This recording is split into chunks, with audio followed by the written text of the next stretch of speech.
tiskovni konferenci, kjer želimo predstaviti področje dela notranjih zadev, glede na to, da v teh dneh poteka eno leto, odkar je prisegla nova vlada, se pravi 21.11. bo natančno eno leto.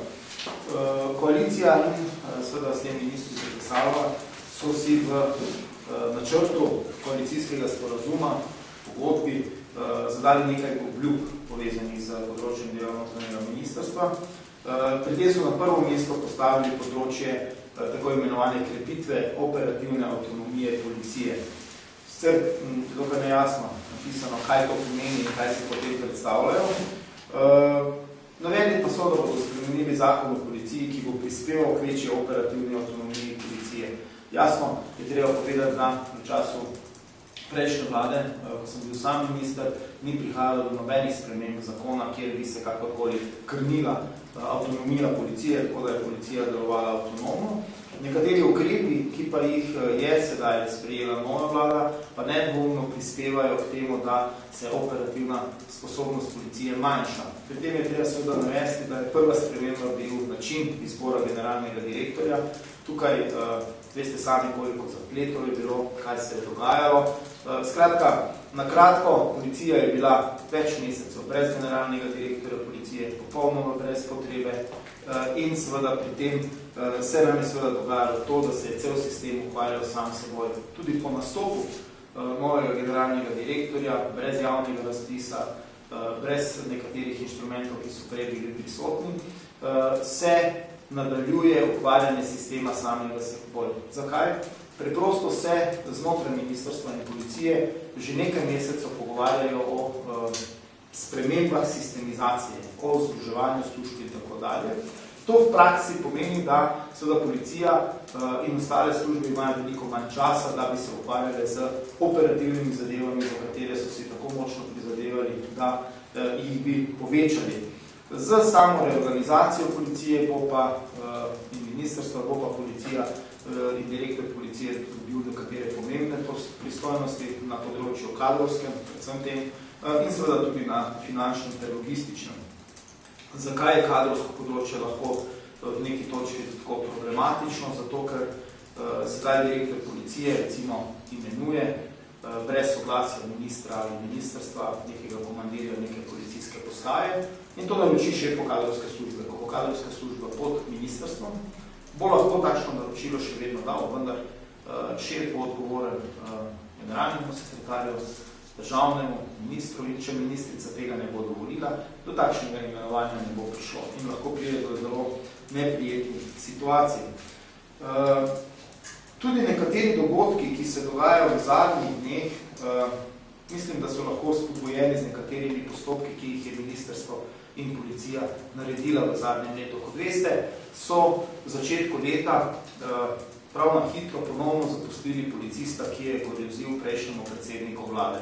To je tak zelo neprijeten signal, ki ga dobi družba, da se lahko najvišjemu predstavniku oblasti v državi grozi, se ga izključi iz službe, oziroma se ga daje službi zaradi postopkov, ki so peljali proti njemu in potem dobi službo nazaj in se njegova karijera nadaljuje. Potem se pa čudimo, ko vidimo, da se nam pojavljajo bombni napadi, da imamo vedno več eksplodiranih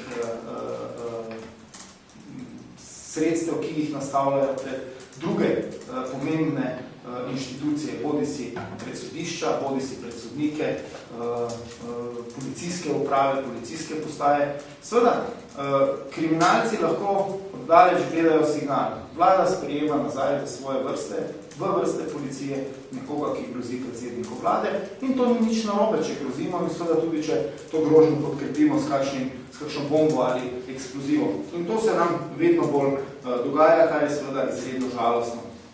Naslednja stvar, ki bi jo želel pri policiji tudi izpostaviti pri delu ministrstva, je varnost na cestah. Kot veste, smo lani sprejeli zakon, ki je bil izredno učinkovit. Opozicija je bila odločno proti sprejetju takšnega zakona. Poostrili smo nekatere sankcije in poskušali umakniti čim več vinjenih voznikov z cest ter preprečiti morijo na slovenskih cestah. Pri tem je bilo delo uspešno, policisti so bili več na cestah, namreč samo zakon ni dovolj.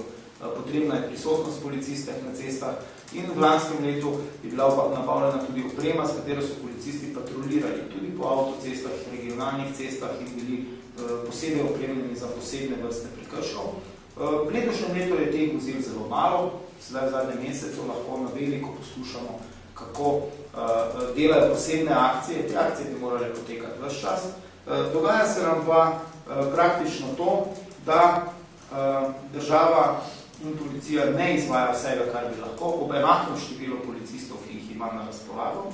Hkrati pa seveda ne zagotavlja nekaterih preventivnih akcij, ki bi jih lahko. Recimo, eden od mojih predlogov, ki bi jih vlada, če bi seveda še vedno naša vlada obstajala, izpeljala, je ta, da bi vsem voznikom začetnikom plačala država tečaj varne vožnje. S tem bistveno povečali znanje nekoga, ki naredi izpit in seveda izpita fizično ne bi mogel dobiti, dokler ne bi po upravljanju izpita opravil še tečaja varne vožnje v obsegu 1 ali 2 dnevov in s tem seveda bistveno prispeval k varnosti, samo brošure seveda ne morejo prispevati k temu. Pred mesecem, nekaj več kot mesecem, smo bili priča tragični nesreči na slovenski avtocesti, kjer so ugasnila 3 mlada življenja. Takrat je bilo slišati z vrst ministrstva in policije neke spodbudne napovedi, kako bodo ukrepali.